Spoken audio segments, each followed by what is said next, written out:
નિશુ, હાલે મારો પગાર આવી ગયો. મને શું કરવા દો? જેને દાદીને દો. આપણું છોકરું બેઠું છે, જેવું જોશે ને એવું જ શીખશે. યાદ છે ને, પછી આપણો પણ નંબર આવશે. હાલ્યો દાદી, મારો પગાર આવી ગયો. અરે દાદી, તમે પાછું મારું શર્ટ મશીનમાં ધોઈ નાખ્યું. તમને 17 વાર ના પડી કે મારા કપડાને હાથ નહીં અડવાનું.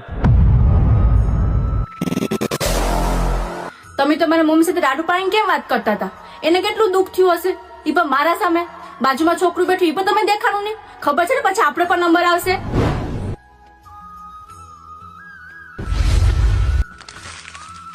માં, મારી ભૂલ થઈ ગઈ. મેં તમારી હારે રાડું પાડીને વાત કરી.